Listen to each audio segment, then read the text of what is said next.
1 and type 2 diabetes, according to the CDC. Diabetes in young people is on the rise, and we're joined now by Dr. Jeannie Trigestad, who's a pediatric endocrinologist with OU Health. Thanks for taking the time and spending it with us today. Thank you.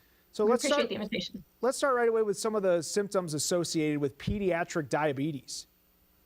Absolutely. So a young person who's going to develop diabetes, a lot of times will notice that they're starting to drink more or maybe go to the bathroom more. A common thing is like maybe we're in a car ride and all of a sudden we're having to stop more often. Especially in someone that we're worried about type 1 diabetes, we may also notice some weight loss. When you talk about type 1 versus type 2, how do we go about diagnosing pediatric diabetes?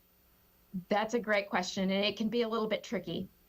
Diabetes in general is based, the diagnosis is based on your blood sugar. So if you have a fasting blood sugar that's 126 or higher, that meets the criteria. The hemoglobin A1C, which is a 3-month average of the blood sugar, is another way that we measure and try to determine what diabetes is. And so if your A1C is 6.5 or higher, that also can be diabetes. Now, the numbers are the same whether it's type 1 or type 2, but the way that we determine exactly which type it is related to antibodies. So in type 1 diabetes, it's because your body is attacking your pancreas and you can't make insulin anymore. And we can detect those antibodies circulating in your blood. For type 2 diabetes, it's more insulin resistance. You're making some insulin, but it's not enough. So clearly major treatment and management plans for kids who are very different as well. It is. So kiddos that are diagnosed with type 1 diabetes require insulin. There's no other treatment for type 1 diabetes right now. For type 2 diabetes, sometimes we'll use insulin, but we have other agents available as well, like the GLP-1 agonist or metformin or other oral medications as well.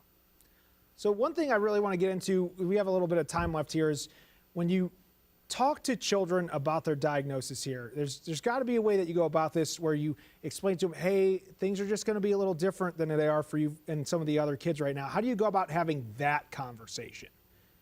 Absolutely. One of the first things that we tell the kiddos is you're going to do exactly what you've done before. It's just going to take a few extra steps, especially with someone who's recently diagnosed with type 1 diabetes. You're still going to have your ice cream, but you're going to have to give insulin for it. You're still going to be involved in that soccer game, but you may need to check your blood sugar or eat a snack first. For someone recently diagnosed with type 2 diabetes, we're going to say, be sure that you're being physically active every day. You need to be active for an hour every day. We want to try to avoid sugar-sweetened beverages. We want to make sure that we're eating our fruits and veggies. And those are all key important points for taking care of our diabetes. And Dr. Trigestad, we appreciate it. And it's good to know that the kids are in good hands there as well. Thank you for your time today. Thank you.